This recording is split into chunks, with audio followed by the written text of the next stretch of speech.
Hello dear students, मैं अभिषेक तिवारी फिर से स्वागत करता हूं आपका रिविहान पर, जहां हम खास आपके लिए लेकर आते हैं बोर्ड एग्जाम की कंप्लीट तैयारी, वो भी पर्सनलाइज और इंटरेक्टिव लेक्चर्स के साथ में। ठीक इसी प्रकार से हमने एक पूरा चैप्टर खत्म किया कि नहीं, क्या बोलो भाई। वैद्युत आवेश तथा क्षेत्र जो 12वीं कक्षा का पहला पार्ट हुआ करता है, उसको कितने सरलता से हमने खत्म किया है। और उस पार्ट को खत्म करने के बाद हमारे लिए जरूरी है कि हमने जो सीखा उसकी अभ्यास करें। अभ्यास कैसे होगा सर? कुछ क्वेश्चन करेंगे, कुछ न्यूमेरिकल करेंगे, कुछ एनसीईआरटी बेस्ड क्वेश्चन करेंगे, तो हमारा अभ्यास मजबूत हो जाएगा। क्या लिखा हमने? अभ्यास प्रश्न 1, मतलब कि इसका सेकंड पार्ट भी आने वाला है। मतलब इसमें और अगले वाले लेक्चर में हम प्रैक्टिस करेंगे कुछ क्वेश्चन की जो एनसीईआरटी पे बेस्ड है और जो हमारे चैप्टर की बेसिक को और मजबूत बनाते हैं। ठीक है, तो चलिए भाई शुरू किया जाए। हम पढ़ेंगे एनसीईआरटी आधारित अभ्यास प्रश्न, आंकिक प्रश्न भी होंगे और साथ ही साथ सैद्धांतिक प्रश्न भी इसमें होने वाले हैं। चलिए भाई पहले प्रश्न से शुरू किया जाए। सिंपल सा प्रश्न है, आंकिक प्रश्न है, देख रहे हैं आप। वायु में एक दूसरे से 30 सेंटीमीटर दूरी पर रखे दो आवेशित गोलों पर क्रमशः 2 × 10⁻⁷ कूलम तथा 3 × 10⁻⁷ कूलम आवेश है, उनके बीच कितना बल है। ये कैसा प्रश्न है भाई? आंकिक प्रश्न है। और जब आंकिक प्रश्न की बात कर रहे हैं तो ये कौन कराएगा? हम कराएंगे। ठीक है, चलिए सबसे पहले आपको याद होगा कि अभिषेक तिवारी सर ने हमेशा कहा है प्रश्न को हल करने के 3 तरीके। पहला, 3 तरीके नहीं 3 स्टेप है। पहला, जो भी प्रश्न में दिया उसे लिख लीजिए। दूसरा, संबंधित सूत्र लिखिए। और तीसरा स्टेप है कि सूत्र में मान रखिए, अपना उत्तर आ जाए। ठीक है, तो सबसे पहला स्टेप जो दिया हुआ है, वायु में एक दूसरे से 30 सेंटीमीटर दूरी पर दो छोटे आवेश रखे हुए। ठीक है, चलिए तो हमारा पहला आवेश मान लेते हैं Q1 है। कितना है बेटा हमारा पहला आवेश Q1? 2 × 10⁻⁷ कूलम। ठीक है, दूसरा आवेश Q2 क्या दे रखा है सर? दूसरा आवेश दे रखा है 3 × 10⁻⁷ कूलम। अब अपने दोनों के बीच की दूरी कितनी है? R बराबर 30 सेंटीमीटर, मतलब कि 30 × 10⁻⁻2 मीटर। ठीक है, अपने को जो भी दिया हुआ था उसको लिख लिया। क्या पूछा गया है? कितना बल लगना है। संबंधित सूत्र किसका आएगा बेटा? बल का आएगा। बल का सूत्र क्या हुआ करता है सर? सर बल का सूत्र हुआ करता है F बराबर 1/4 पाई एप्सिलॉन0 और हो जाएगा सर Q1 Q2 बटे में R²। ठीक है, कूलाम के नियम से। अब इसमें क्या रखना है सर? इसमें मान रखना है। कैसे रखेंगे? बहुत सिंपल है। F बराबर 1/4 पाई एप्सिलॉन0 का मान याद रखेंगे 9 × 10⁻9 होता है। क्या होता है? 9 × 10⁻9।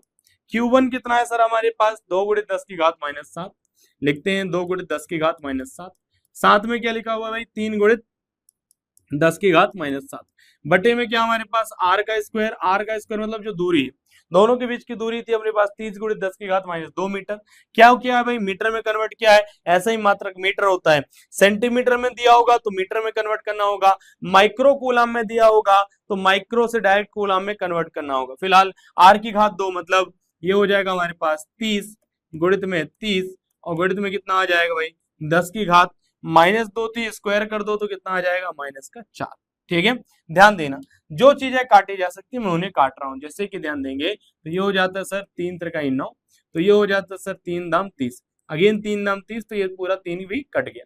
ठीक है, चलो ध्यान देना क्या लिखा जा सकता है इसे लिखा जा सकता है सर F बराबर ऊपर 2 है और 3 है तो 2 × 6 गुणित 10⁻9 गुणित में 10 की घात कितना आ जाएगा? -14। नीचे हमारे पास कितना हो जाएगा भाई? 10 की घात कितनी? 2 है और -4 है। -4 + का 2 मतलब -2 आ जाएगा। 10 की घात -2 है, ऊपर जाएगा प्लस का 2 हो जाएगा। ये हो जाएगा 6 × 10⁻11 - 14। 11 में से 14 गया, क्या बचेगा भाई? 6.0 × 10⁻³ न्यूटन का बल लगेगा। ठीक है, चलिए आगे एक और चीज ध्यान रखेंगे। ठीक है, चूंकि बल तो अपन ने बता दिया, बोला गया भाई दोनों आवेश, वो भी प्लस दिख रहा है ये भी प्लस दिख रहा है, हम लिखेंगे क्योंकि दोनों आवेश लिखेंगे हम, दोनों आवेश धनात्मक है, दोनों आवेश धनात्मक है, धनात्मक है, तब क्या होगा भाई? अतः ये एक दूसरे को प्रतिकर्षित करेंगे। क्या करेंगे बेटा? प्रतिकर्षित करेंगे। बात समझ में आ गई? दोनों आवेश धनात्मक दिखाई दे रहे हैं तो अतः ये एक दूसरे को प्रतिकर्षित करेंगे। अब तुम्हें समझ में आ गया होगा कि कैसे किया जाएगा। ठीक है, सिंपल सा, जब भी क्वेश्चन आएगा जो मान दिए हुए हैं प्रश्न में उसे लिखेंगे जो सूत्र दिया हुआ है उसे लिखेंगे और साथ ही साथ सूत्र में मान रख देंगे, अपना आंसर इजिली आ जाएगा। ठीक है, चलिए अगले प्रश्न की ओर बढ़ रहे हैं।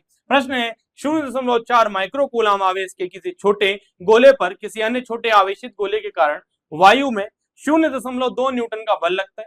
यदि दूसरे गोले पर 0.8 माइक्रो कूलम आवेश हो तो दोनों गोलों के बीच कितनी दूरी है। इस बार आपसे बल नहीं पूछा, इस बार पूछा गया है कि दूरी कितनी है। सूत्र वही रहेगा, बस थोड़े से चेंज आएंगे। आइए कर देख लेते हैं। सर्वप्रथम क्या करना था, अभिषेक सर कहते हैं कि सर्वप्रथम मान रख लीजिए। ठीक है, तो अपने पास दो आवेश दे रखे, कहां कहां पर भाई दो आवेश दे रखे, आइए समझते हैं।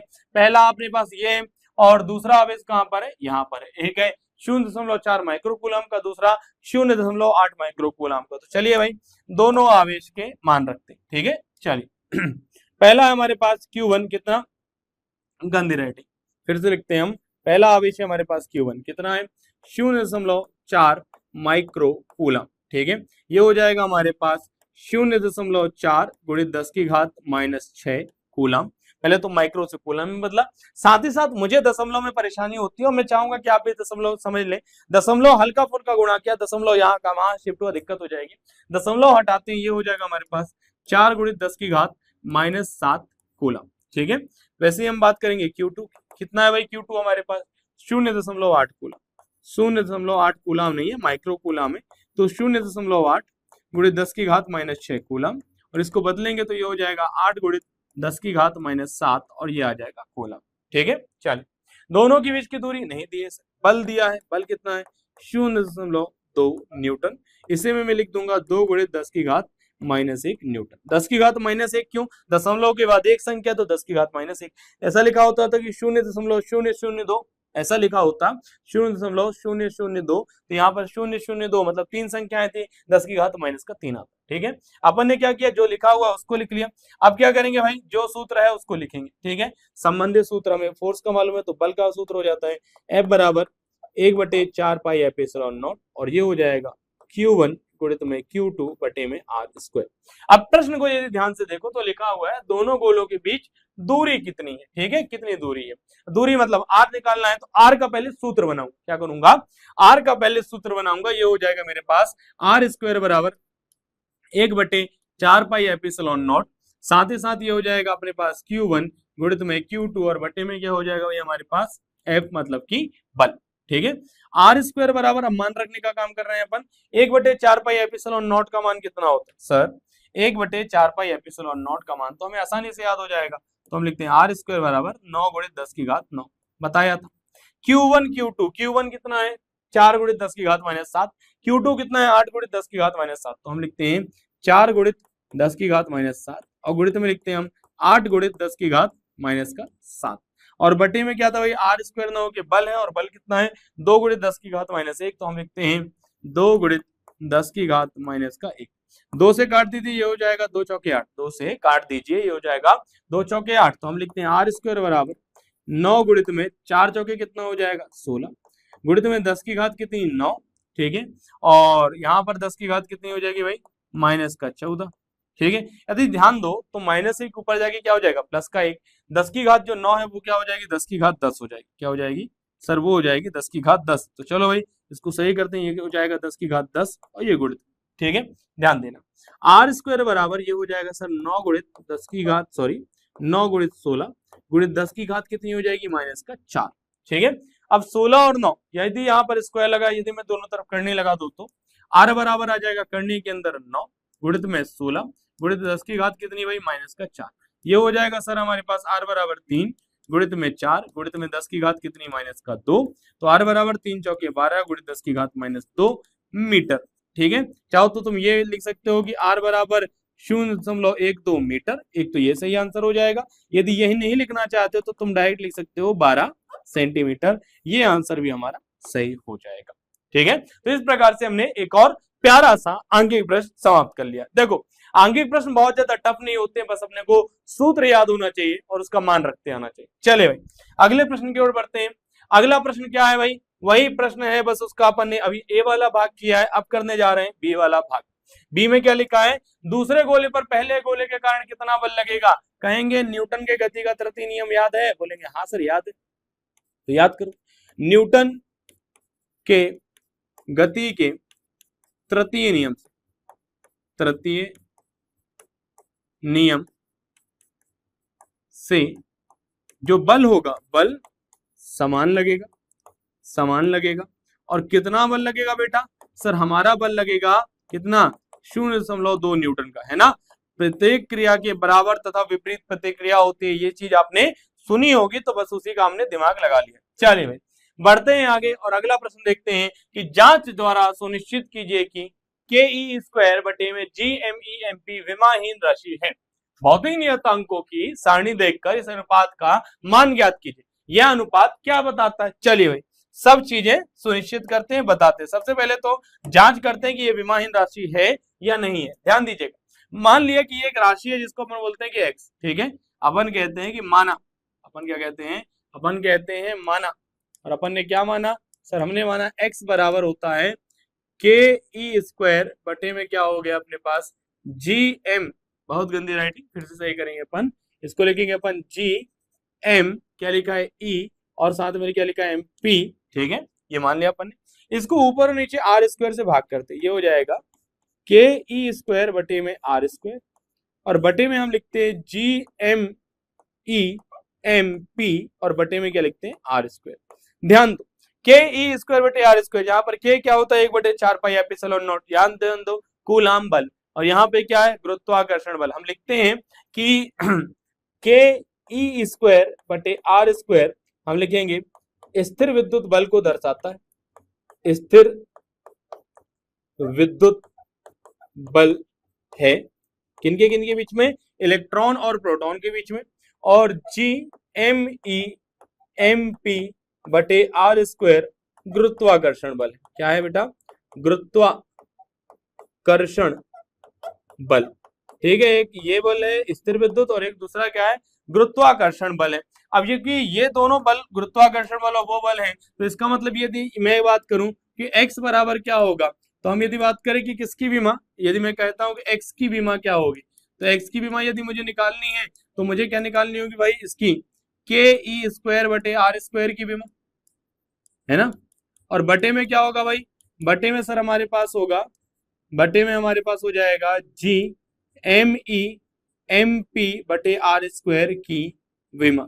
अब चूंकि दोनों बल होते हैं तो बल की विमा तो आप जानते हैं क्या होता है भाई? हमारे पास ml2 नहीं आता, mlt-2, और नीचे भी क्या आ जाएगा? mlt-2, और चूंकि ये कैंसिल हो जाएगा तो हम कहेंगे यह एक विमाहीन राशि। क्या है?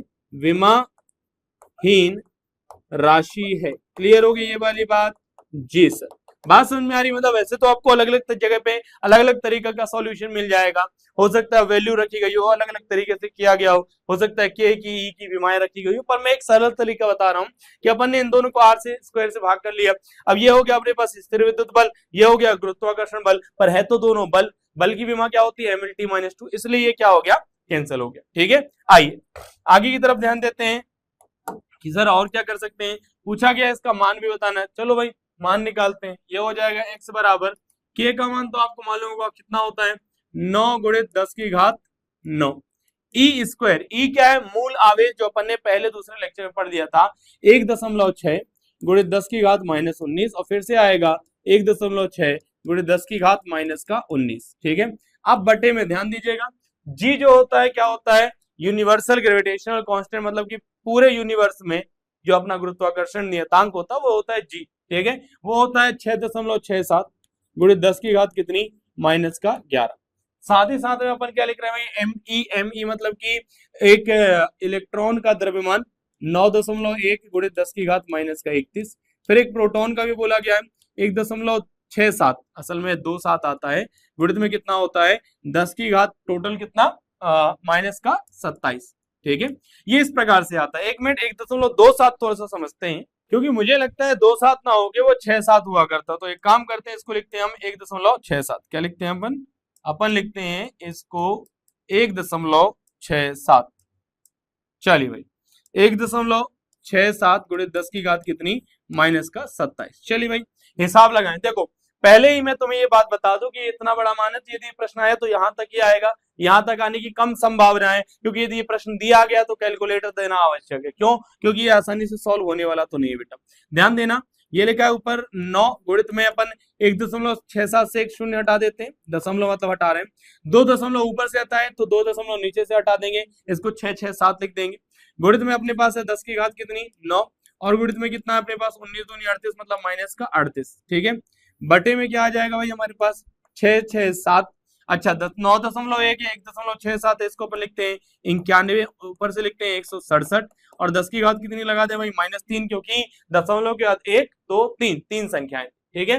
हिसाब लगाइए और ये हो जाएगा सर हमारे पास 10 की घात कितनी माइनस का 11, फिर 10 की घात माइनस का 31, फिर 10 की घात माइनस का 27। एक लंबा चौड़ा प्रवचन आएगा जिसको सॉल्व करना होगा। अब मैं यहाँ पे सॉल्व क्यों नहीं कर रहा हूँ, डिवीजन वगैरह बहुत लंबा करना पड़ेगा, इसका मैं आपको डायरेक्ट आंसर बताता हूँ। आंसर आएगा 2.27 गुणित 10 की घात 39, ठीक है। अभी ध्यान देना, ये मैंने आपको डायरेक्ट आंसर बता दिया है, आप चाहें तो इसको पूरा सॉल्व कीजिए और ट्राई कीजिएगा, इस समय में मिल जाता है तो कीजिए सॉल्व, ठीक है। पर इसका आंसर कितना आएगा 2.27 गुणित 10 की घात 39, ठीक है। ये क्या बताता है, ये पूछा गया तो ये अनुपात बताता है स्थिर विद्युत बल तथा गुरुत्वाकर्षण बल के मध्य में संबंध, ठीक है। कि जो अपना स्थिर विद्युत बल होता है वो गुरुत्वाकर्षण के गुने में कितना ज्यादा होता है, 10 की घात 39 गुना ज्यादा होता है, ठीक है। चलिए भाई बढ़ते हैं अगले प्रश्न की तरफ। अगला प्रश्न है, किसी वस्तु का विद्युत आवेश क्वांटीकृत है, इस प्रकथन से आप क्या तात्पर्य है, क्या समझते हो? बहुत सिंपल सा है, क्वांटाइजेशन क्वांटमीकरण शुरुआत के टाइम पे समझाया था और कई बार बताया बेटा, ये एक ऐसा प्रश्न है जिससे प्रश्न बन सकते हैं। कौन सा प्रश्न बन सकता था, एक कूलम आवेश में कितने इलेक्ट्रॉन होते हैं, तो ठीक इसी प्रकार के प्रश्न बन सकते हैं। फिलहाल तो ये पूछा गया है क्वांटमीकरण से क्या संबंध है, तो हमें याद है क्वांटाइजेशन ऑफ चार्ज, जी सर याद है। क्या हुआ करता था आवेश का क्वांटमीकरण, सर ये हुआ करता था कि किसी पदार्थ में उपस्थित आवेश, किसी पदार्थ में उपस्थित आवेश मूल आवेश का पूर्ण गुणज होता है, का पूर्ण गुणज होता है, ठीक है। चलो भाई गुणज होता है। अब इसका मतलब क्या है सर, इसका सिंपल सा मतलब है कि यदि किसी वस्तु पर, यदि कोई भी वस्तु हो गई हमारे पास, इस पे या तो हमारे पास कितने कूलम का, या तो ई चार्ज होगा, एक इलेक्ट्रॉन जाएगा तो ई, 2 इलेक्ट्रॉन जाएंगे तो 2 ई, 3 इलेक्ट्रॉन तो 3 ई, 3 ई, 4 इलेक्ट्रॉन तो 4 ई, ठीक है। इलेक्ट्रॉन इसके पास आए तो ऋणात्मक आवेश, इलेक्ट्रॉन इससे गए तो धनात्मक आवेश, तो प्लस माइनस में आ सकता है। तो यदि किसी पर भी आवेश होगा तो Q बराबर +-1E, +-2E या +-3E होगा, या फिर डायरेक्ट अपन बोल दें तो Q बराबर हमारे पास NE होगा, जहां पर N क्या होगा +-1, +-2, +-3 एंड सो ऑन। बहुत ज्यादा लंबी कहानी हो सकती है, पर आवेश का क्वांटमीकरण यही बहुत सिंपल है कि किसी वस्तु पर आवेश होगा तो एक इलेक्ट्रॉन पे कितना आवेश होता है 1.6 गुणित 10 की घात -19 कूलम। इससे ज्यादा हो सकता है, बिल्कुल हो सकता है, इससे कम नहीं हो सकता, ठीक है। चलिए भाई आगे बढ़ते हैं। अगला प्रश्न, स्थूल अथवा बड़े पैमाने पर विद्युत आवेश से व्यवहार करते समय हम विद्युत आवेश के क्वांटमीकरण की उपेक्षा कैसे कर सकते हैं? देखो ध्यान दो, जब अपन बात कर रहे हैं कि बहुत बड़ी बॉडी पर आवेश है, तब अपन क्वांटमीकरण को थोड़ा सा इग्नोर करके चलते हैं। क्यों करते हैं भाई, यदि हमारे पास बहुत बड़ी सी बॉडी है तो यहाँ पर एन की मात्रा ज्यादा होगी, एन की मात्रा अधिक होती है, अधिक होती है। क्या होती है एन, मतलब एन क्या है, नंबर ऑफ इलेक्ट्रॉन, मतलब इलेक्ट्रॉनों की संख्या बहुत ज्यादा अधिक होती है। तो इस स्थिति में आवेश को संतत मान लिया जाता है। आवेश को क्या मान लिया जाता है बेटा, आवेश को सतत मान लिया जाता है, मतलब कि कंटिन्यूअस मान लिया जाता है। इसलिए वहां पर अपन क्या कर सकते हैं, बड़े पैमाने पर स्थूल अथवा बड़े पैमाने पर विद्युत आवेशों से व्यवहार करते समय हम विद्युत आवेश के क्वांटमीकरण की उपेक्षा कर देते हैं। क्यों कर देते हैं, इलेक्ट्रॉनों की संख्या बहुत ज्यादा होती है। क्या होती है, इलेक्ट्रॉनों की संख्या बहुत ज्यादा होती है, जिसकी वजह से बहुत सारा आवेश होता है। इसलिए आवेश को अपन सतत मानते हैं, ना कि एक जगह पॉइंट मानते हैं ना, फैला हुआ मानते हैं। ठीक, चलिए सिंपल सा अंतर था, इसलिए ज्यादा अपन ने कहानी बढ़ाई नहीं। चलिए अगला क्वेश्चन है, जब कांच की छड़ को रेशम के टुकड़े से रगड़ते हैं तो दोनों पर आवेश आ जाता है। इसी प्रकार परिघटना का वस्तुओं के अन्य युग्मों में परीक्षण किया जाता है ना। शुरुआत के लेक्चर में पढ़ा था, इस प्रकार से अपन घुसते तो इसके पास धन आवेश, उसके पास ऋण आवेश, सब लंबी सी कहानियां पढ़ चुके हैं। थेल्स ने भी यही काम किए, एम्बर को रगड़ा हुआ था राल से, बहुत सारी चीजें की। ठीक है, अब समझना, क्वेश्चन ये है स्पष्ट कीजिए कि यह प्रेक्षण आवेश संरक्षण के नियम से किस प्रकार सामंजस्य रखता है। आवेश का संरक्षण मतलब क्या कहलाया बेटा? आवेश को ना तो बनाया जा सकता है ना तो आवेश को खत्म किया जा सकता है, केवल इसे एक स्थान से दूसरे स्थान की ओर स्थानांतरित किया जा सकता है। समझ में आया?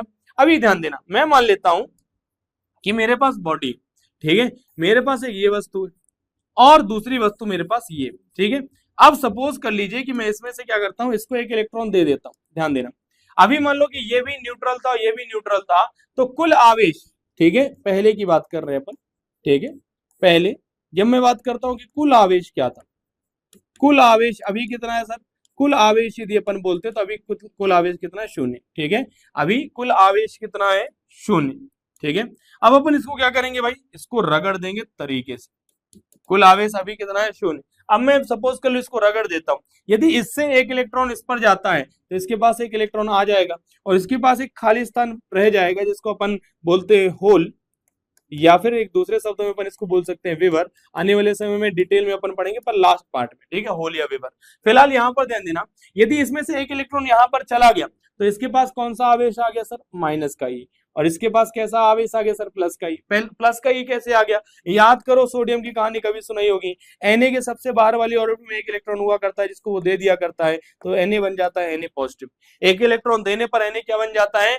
Na पॉजिटिव बन जाता है। तो यही कह रहा हूं, एक इलेक्ट्रॉन चूंकि ये दे देगा तो इस पे माइनस का ई चार्ज होगा, इस पे प्लस का चीज आएगा, प्लस का ई चार्ज होगा, पर कुल आवेश क्या होगा? ठीक है, बाद में यदि मैं लिखता हूं कि बाद की कहानी कर रहे हैं तो बाद में, पहले लिख दिया अब बाद में, पहला केस दिखा रहा हूं, कुल आवेश कितना होगा सर? कुल आवेश होगा ई प्लस वाला फिर ई माइनस वाला, टोटल क्या आ गया सर? 0, ठीक है। तो जितना आवेश शुरुआत में था उतना आवेश बाद में, यही तो आवेश का संरक्षण है। आवेश का संरक्षण क्या कहता है?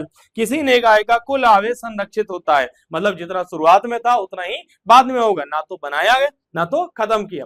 चलो भाई, मान लेते हैं कि एक इलेक्ट्रॉन ना होके एक और इलेक्ट्रॉन ट्रांसफर कर देते हैं, ठीक है, यहाँ पर नहीं, बिल्कुल नहीं, हम कह रहे हैं कि यहाँ पर एक और इलेक्ट्रॉन ट्रांसफर करते हैं, ये इलेक्ट्रॉन आ गया, ठीक है, यहाँ पर एक और स्पेस खाली हो गया। अब यहाँ पे प्लस का 2e चार्ज है तो यहाँ पर माइनस का 2e चार्ज है। अब बताओ दूसरी स्थिति में कुल आवेश क्या होगा सर? प्लस का 2e माइनस 2e और टोटल कितना हो गया? 0। मान लेते हैं 3 इलेक्ट्रॉन ट्रांसफर कर दिए, ठीक है, 3 इलेक्ट्रॉन क्या कर दिए भाई? ट्रांसफर कर दिए। तो अब कितना हो गया? इसके पास 3e चार्ज हो गया। कितना हो गया भाई? 3e charge. उसके पास प्लस का 3e है और इसके पास कितना है? माइनस का 3e, अभी भी कितना है? 0 है। मतलब कि जब इलेक्ट्रॉनों का स्थानांतरण होता है तो इससे यदि 10 कूलम का चार्ज इस पे गया माइनस वाला तो इस तरफ माइनस 10 कूलम है, तो इस तरफ क्या आएगा? प्लस का 10 कूलम होगा, ठीक है। तो यही प्रश्न था, स्पष्ट कीजिए कि यह प्रेक्षण आवेश संरक्षण के नियम से किस प्रकार सामंजस्य बैठ रखता है। तो आपको चीजें समझ में आ गई, ठीक है, कि ना तो आवेश को बनाया गया ना तो खत्म किया गया, आवेश निकाय का संरक्षित था। यदि शुरुआत में शून्य था तो बाद में भी क्या आ गया बेटा? शून्य आ गया। क्या कोई तकलीफ? जी नहीं सर, कोई तकलीफ वाली बात नहीं है। बढ़ते हैं आगे और देखते हैं अपना अगला सुंदर सा प्रश्न। सुंदर सा प्रश्न, 4 बिंदु आवेश QA बराबर 2 microcoulomb, QB minus 5 microcoulomb, QC 2 microcoulomb और QD माइनस 5 माइक्रोकूलम 10 सेंटीमीटर भुजा के किसी वर्ग ABCD के शीर्षों पर आवस्थित है। वर्ग के केंद्र पर रखे 1 माइक्रोकूलम आवेश पर लगने वाले बल कितना? ठीक है, सबसे पहले जो चीजें दी उसको करते हैं। सर्वप्रथम क्या दिया भाई? हमारे पास एक वर्ग दिया, तो सुंदर सा प्यारा सा आप एक वर्ग बनाए, ठीक है। वर्ग मतलब कि चारों भुजाएं बराबर होंगी। यदि ये 10 सेंटीमीटर है तो ये भुजा भी क्या होगी सर? 10 सेंटीमीटर। सर ये भुजा 10 सेंटीमीटर और नीचे वाली ये भुजा कितनी होगी सर? 10 सेंटीमीटर की होगी, ठीक है। अब इसके चारों कोनों पर आवेश रखे, तो चलिए भाई अपन भी इसके चारों कोनों पर आवेश रखे। यदि इसका नाम है A B C, sorry C यहाँ नहीं आना चाहिए, D, और इसको बोलते हैं C, लाइन से रखते हैं ना ABCD, ठीक है। तो ध्यान देना, QA कितना है भाई? हमारे पास 2 माइक्रोकूलम, तो हमने लिखा QA कितना है? 2 माइक्रोकूलम, ठीक है। QB कितना है सर हमारे पास? सर QB है हमारे पास कितना? माइनस का 5 माइक्रोकूलम। चलिए QC कितना है सर हमारे पास? तो QC सर हमारे पास है 2 माइक्रोकूलम। और सर QD कितना है हमारे पास? तो QD अगेन है हमारे पास माइनस का 5 माइक्रोकूलम। कह रहे हैं कि केंद्र पर कोई आवेश है, केंद्र पर क्या है? केंद्र पर कोई आवेश है जो 1 माइक्रोकूलम का। अभी ध्यान देना, ध्यान देंगे, बहुत सुंदरता के साथ ध्यान देंगे। यदि मैं कहता हूं कि D, मान लेते हैं इसका बिंदु का नाम रख दिया मैंने O, तो मैं कहता हूं कि ये जो D पर रखा आवेश है पर कितना बल लगाएगा? आप बोलोगे सर बहुत सिंपल सा बल है, ये हो जाएगा एफ ओ और डी के बीच में लगने वाला बल कितना है? हम लिखेंगे सर ये हो जाएगा के गुणित में 5 गुणित में 10 की घात -6, ठीक है, और 1 गुणित में 10 की घात -6 और बटे में मान लेते हैं दूरी अपने को नहीं मालूम तो इसकी दूरी को मैं मान लेता हूं ए, तो ये हो जाएगा सर ए का स्क्वायर। कोई तकलीफ वाली बात बिल्कुल नहीं सर। किस दिशा में बल लग रहा होगा? सर ये अंदर की तरफ खींचेगा, ठीक है, क्यों खींचेगा भाई? माइनस है वो प्लस। ठीक इसी प्रकार से यदि मैं कहूं कि ये कितना बल लगाएगा तो ये भी माइनस का 5 माइक्रो कूलम है, तो कैसे बल लगेगा? सर बहुत आसान है, ये भी अपनी तरफ क्या करेगा?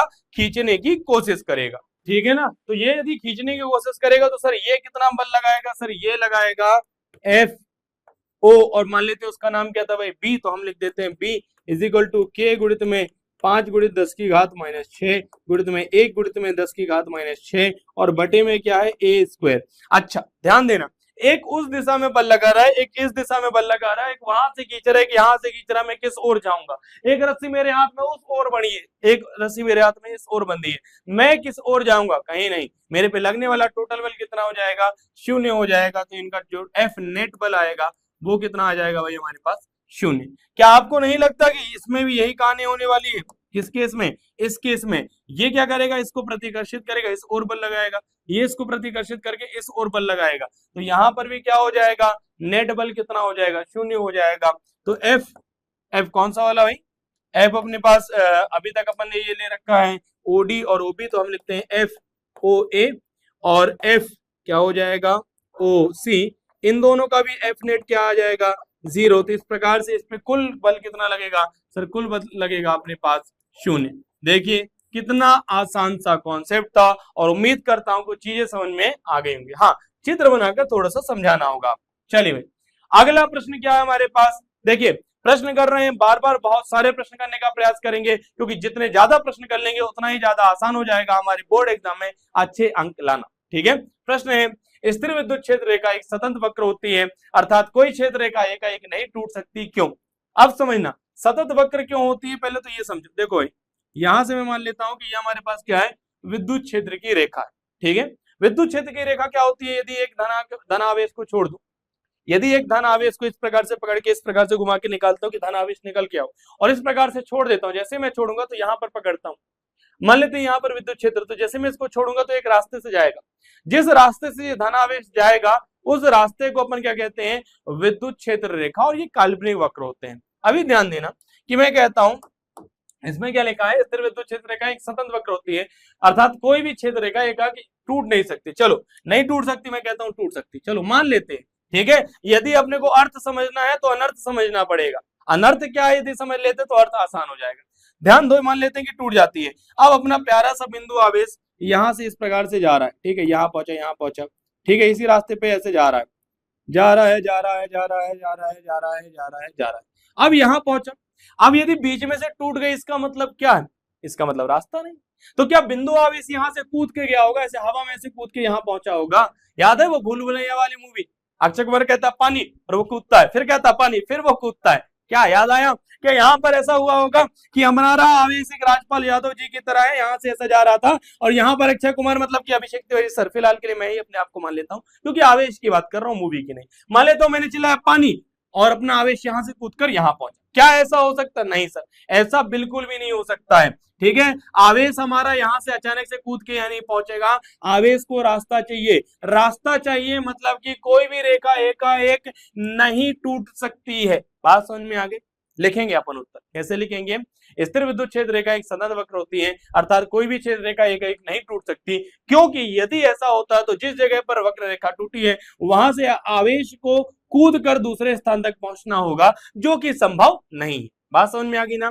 फिर से बोलता हूं भाई, मान लेते हैं हमारे पास ये एक वक्र है, यहां से जाना था और बीच में रास्ता टूटा हुआ है, तो देखो भाई ध्यान से देखो, मान लेते हैं हमारा आवेश ऐसा जाएगा, ऐसा जाएगा, ऐसा जाएगा, तो मैं यहाँ पे पानी चिल्लाऊंगा पानी, और वो कूद कर ऐसा जाएगा? नहीं, ऐसा आवेश के साथ नहीं हो सकता है। बात समझ में आ गई? यदि बीच में टूटी होंगी तो आवेश को ऐसे ऐसे जाते हुए ऐसे बढ़िया सा सुंदर सा प्यारा सा आवेश जा रहा है, मस्ती में मैं चलता गया आगे की ओर, और एकदम से चिल्लाया किसी ने पानी, और वो कूद के जाएगा, ऐसा नहीं हो सकता। सीधा आवेश एक रास्ते से जाता है, कूद कर नहीं जाता है। इसीलिए क्षेत्र रेखा एकाएक टूट नहीं सकती। बात समझ में आ गई? चलो भाई, बात समझ में आ गई तो बढ़ते हैं आगे की और देखते हैं अगला प्रश्न। स्पष्ट कीजिए कि दो क्षेत्र रेखाएं कभी भी एक दूसरे को प्रतिच्छेदन क्यों नहीं करती। चलिए भाई, समझ में आ गया होगा, वैसे तो अभी तक पढ़ चुके हम कई बार, पर फिर भी मान लेते हैं कि दो क्षेत्र रेखाएं एक दूसरे को प्रतिच्छेद कर देंगे। एक क्षेत्र रेखा ये और मान लिया दूसरी क्षेत्र रेखा ये। माना दो क्षेत्र रेखाएं एक दूसरे को प्रतिच्छेद करती हैं तो आप देखेंगे कि काटन बिंदु पर, ठीक है, प्रतिच्छेदन बिंदु पर एक स्पर्श रेखा ये खींची जा रही है, मतलब यहां पर इस बिंदु पर विद्युत क्षेत्र की दिशा ये, ठीक है। पर एक और स्पर्श रेखा भी तो खींच सकता हूं जो कि इस ओर आ जाएगी। तो इस प्रकार से हमें एक ही बिंदु पर विद्युत क्षेत्र की दो दिशाएं दिखाई दे रही है। आपको याद है ना, यदि हम बात करें कि विद्युत क्षेत्र रेखा की बात कर रहा हूं तो विद्युत क्षेत्र रेखा के वक्र पर यदि आप स्पर्श रेखा खींचते तो विद्युत क्षेत्र की दिशा पता चलेगी। तो यदि मैं यहाँ पर एक वक्र खींच रहा हूं तो विद्युत क्षेत्र की दिशा पता चलेगी। अब एक ही बिंदु पर विद्युत क्षेत्र, या तो विद्युत क्षेत्र वहां होगा या तो विद्युत क्षेत्र यहाँ होगा। क्या दोनों दिशा में एक साथ हो सकता? नहीं, यह असंभव है। अर्थात दो विद्युत क्षेत्र रेखाएं एक दूसरे को कभी नहीं काटती। ठीक है, सिंपल थे, आंसर थे, इसलिए सिंपल तरीके से बता दिया है। अब आइए थोड़ा सा बढ़ते हैं कठिन प्रश्नों की ओर, जिसमें लिखा है दो बिंदु आवेश Q1 बराबर 3 माइक्रोकूलम तथा QB बराबर -3 माइक्रोकूलम निर्वात में एक दूसरे से 20 सेंटीमीटर की दूरी पर स्थित है। ए, दोनों आवेशों को मिलाने वाली रेखा AB के मध्य बिंदु पर विद्युत क्षेत्र कितना है। अपने से क्या पूछा गया भाई?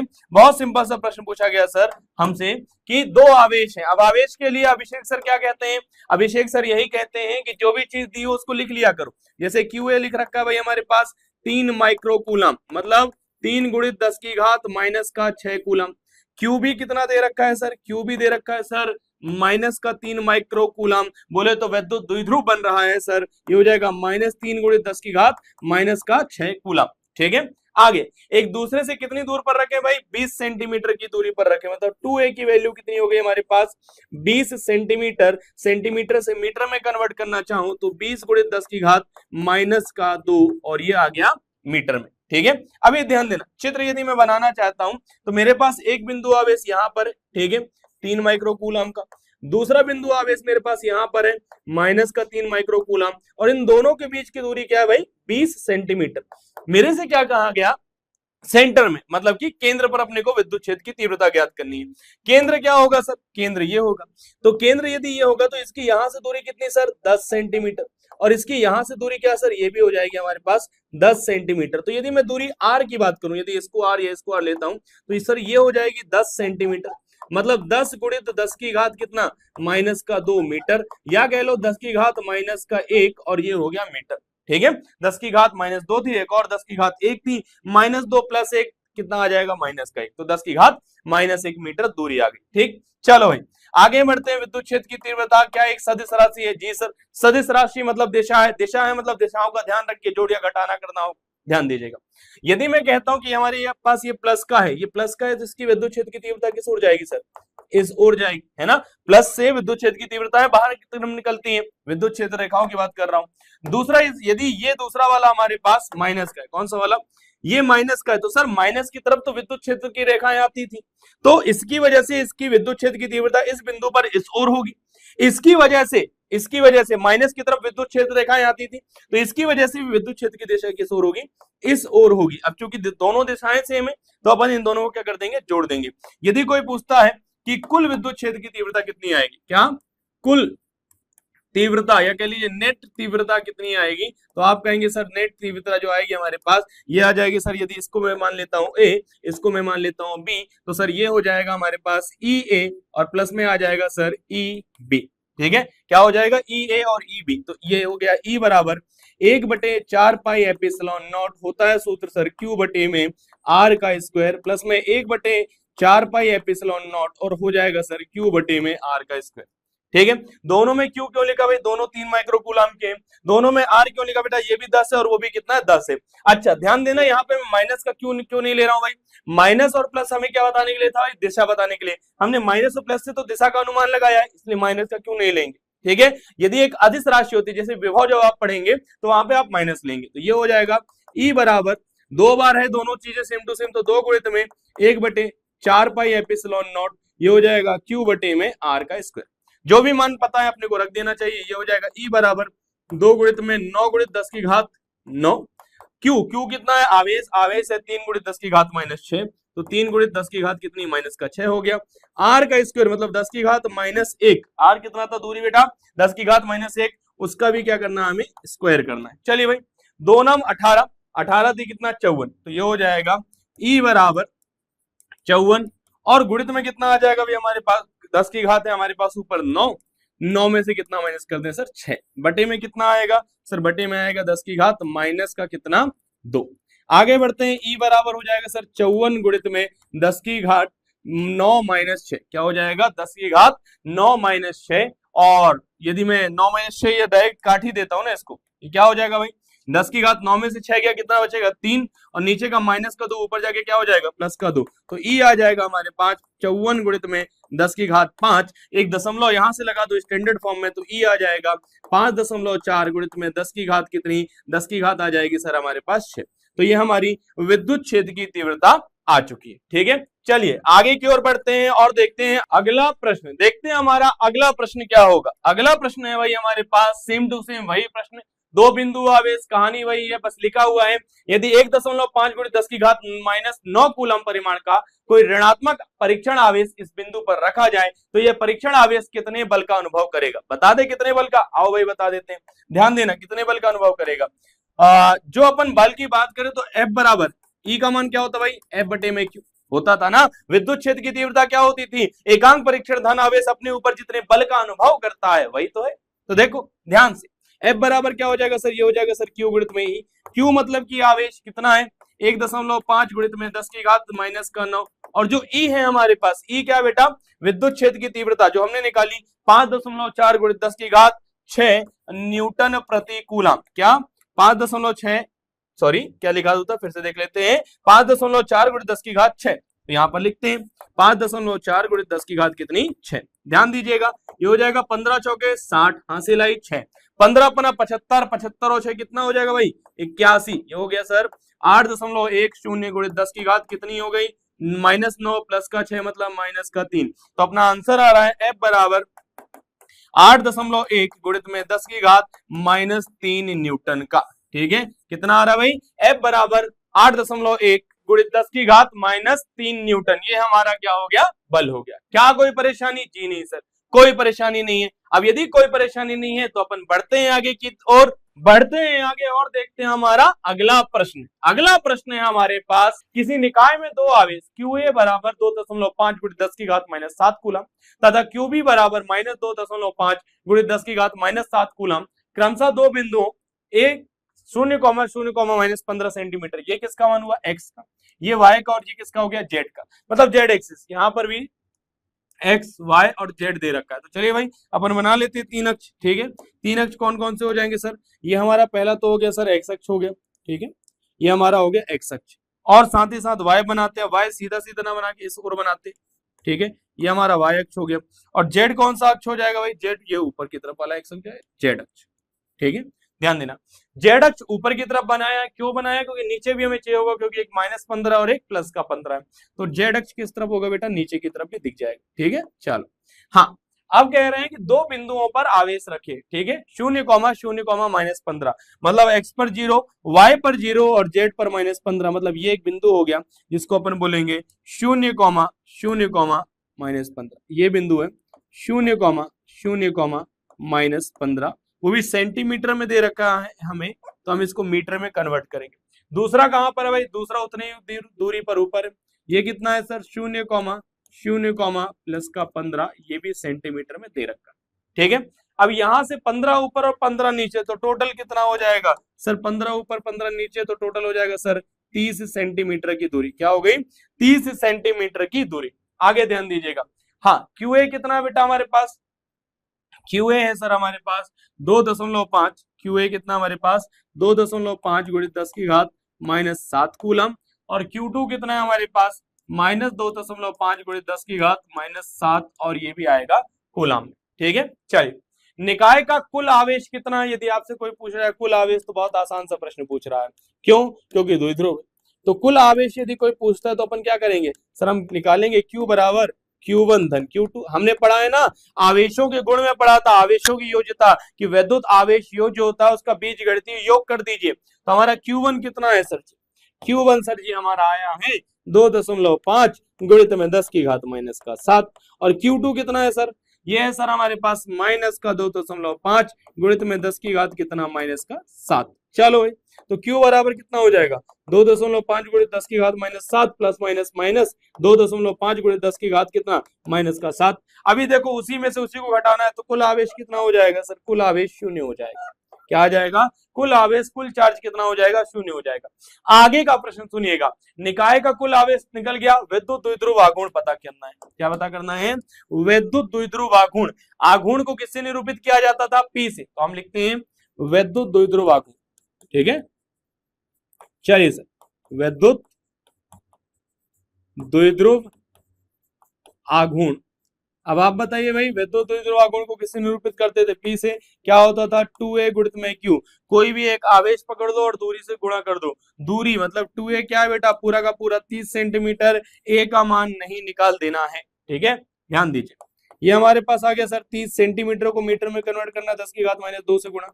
Q कितना है हमारे पास सर? Q हमारे पास है, कोई भी एक आवेश ले लो, 2.5 गुणित 10 की घात सर माइनस का 7।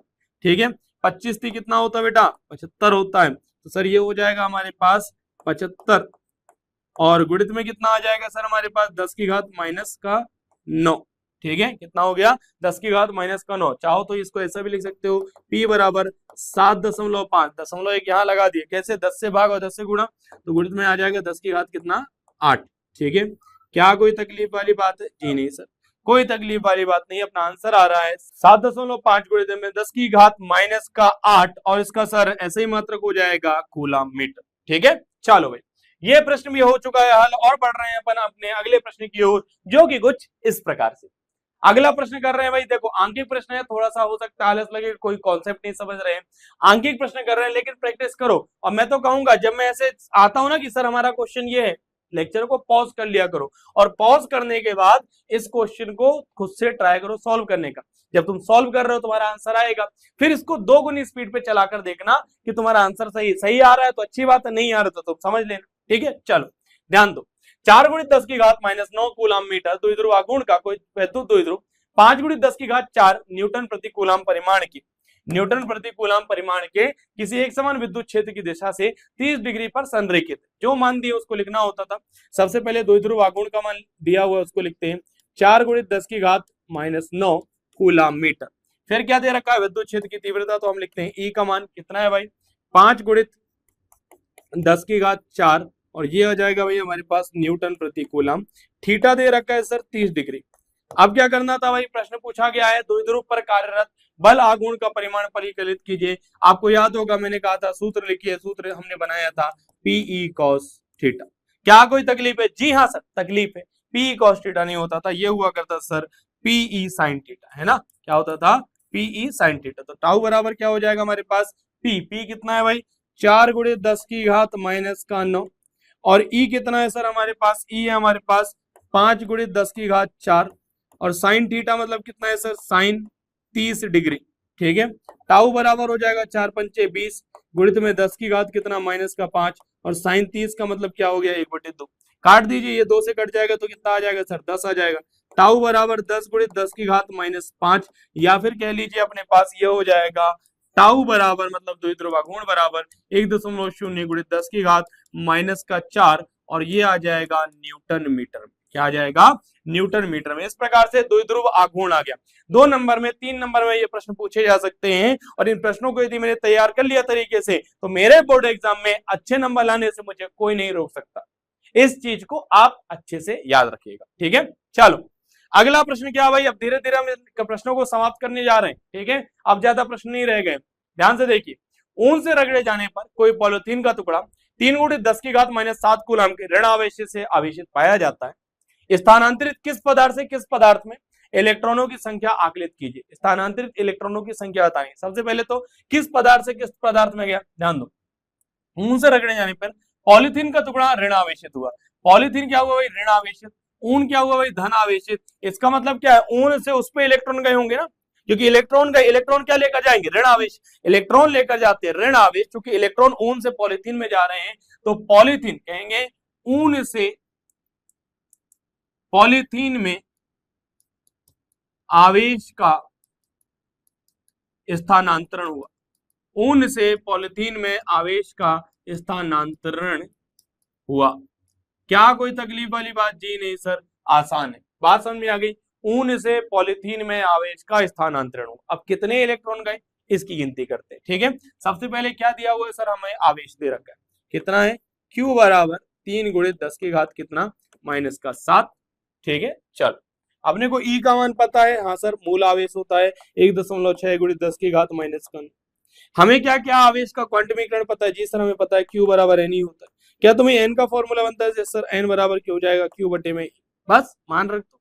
क्या हो जाएगा हमारे पास, N बराबर Q बटे E का सूत्र लगाने पर N बराबर Q कितना है हमारे पास, ये है 3 × 10 की घात -7 और E कितना है हमारे पास 1.6 × 10 की घात -19, ठीक है।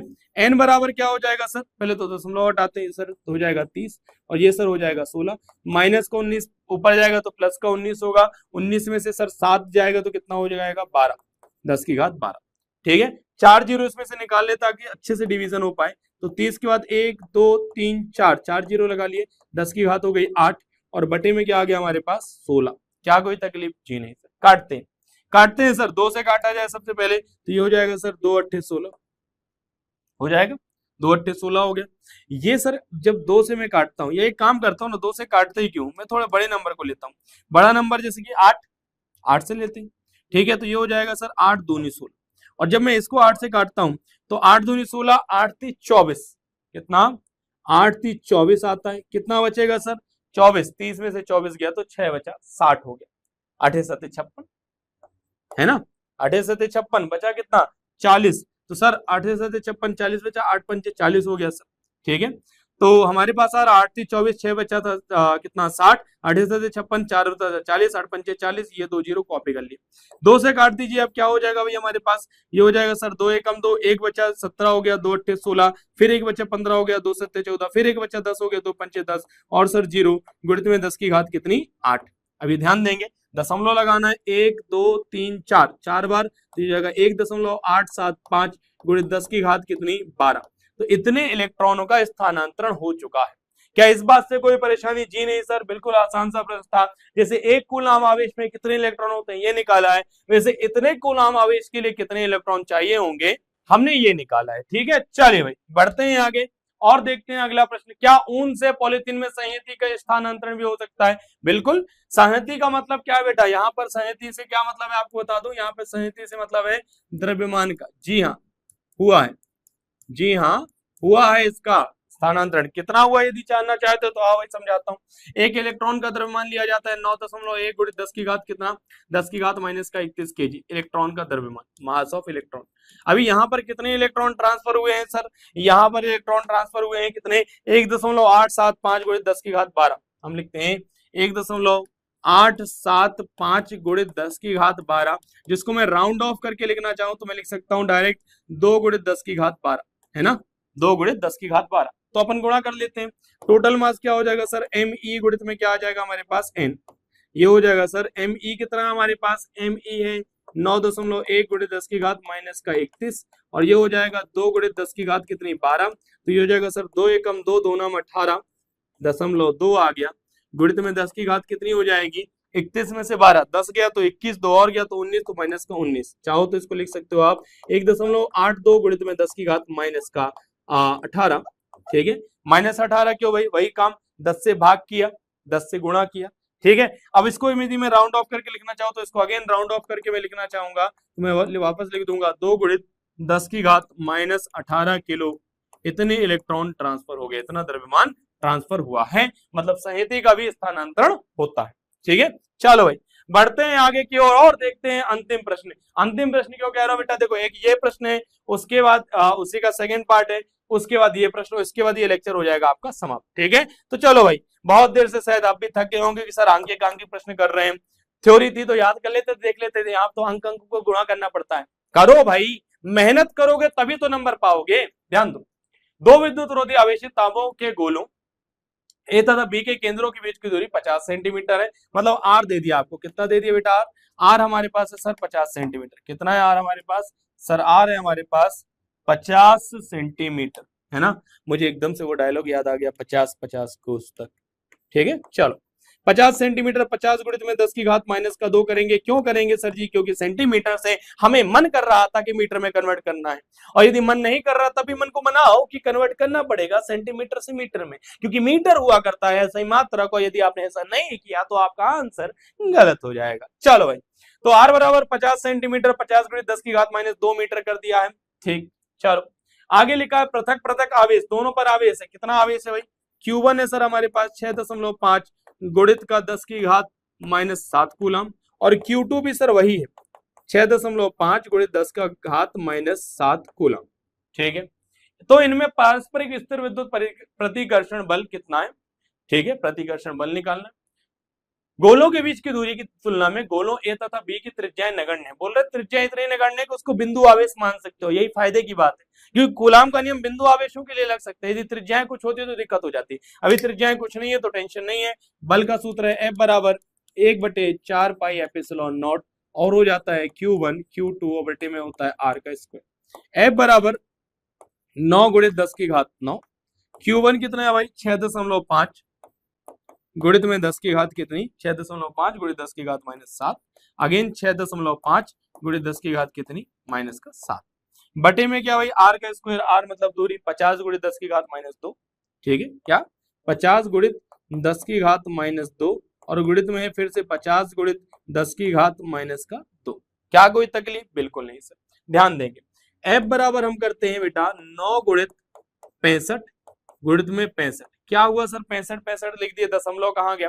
दशमलव के बाद एक संख्या है, नीचे 10 लिख सकते हैं, तो ये हो जाएगा बेटा हमारे पास 50 गुणित 50 और फिर से 10 गुणित 10। ठीक है, दो संख्या हटाते 10 गुणित 10 लिख दो, 100 लिख दो, 10 का स्क्वायर लिख दो।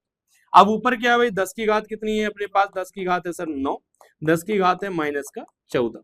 ठीक है, यहाँ नीचे 10 की घात कितनी है? माइनस का 4।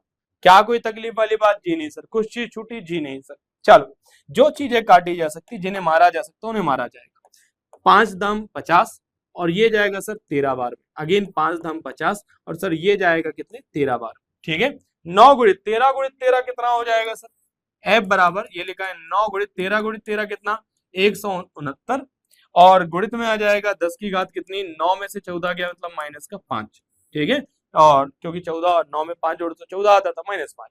अब नीचे 10 गुणित 10 गुणित 10 गुणित 10। ठीक है, ध्यान देना, 10 गुणित 10 गुणित 10 गुणित 10 मतलब 10 की घात 4, 10 की घात माइनस 4 है। नीचे का खेल वहीं पे खत्म। ध्यान दीजिएगा, कुछ नहीं आएगा, नीचे 1 आएगा। एफ बराबर 9 का गुणा कर रहा हूँ, 9 9 में 81, हासिल आई 8, 9 छक्का 6 नारे 54 होता है, 54 और 8 कितना हो जाएगा? 62, हासिल आई 6, 9 एकम 9 और 6 कितना हो जाएगा? 15, गुणित में 10 की घात माइनस का 5, या फिर कह लो ये हो जाएगा 1.521 गुणित में 10 की घात कितना? माइनस का 2 और न्यूटन बल। ठीक है, क्या हो गया? 1.521 गुणित 10 की घात माइनस 2 न्यूटन का बल। अब अपन आगे बढ़ते हैं और देखते हैं कि क्या हो सकता है अगला प्रश्न। ठीक है, अगला प्रश्न है हमारे पास, यदि प्रत्येक गोले पर आवेश की मात्रा 2 गुनी तथा गोलों के बीच की दूरी आधी कर दी जाए तो प्रत्येक गोले पर कितना बल लगे? आइए ध्यान देते हैं।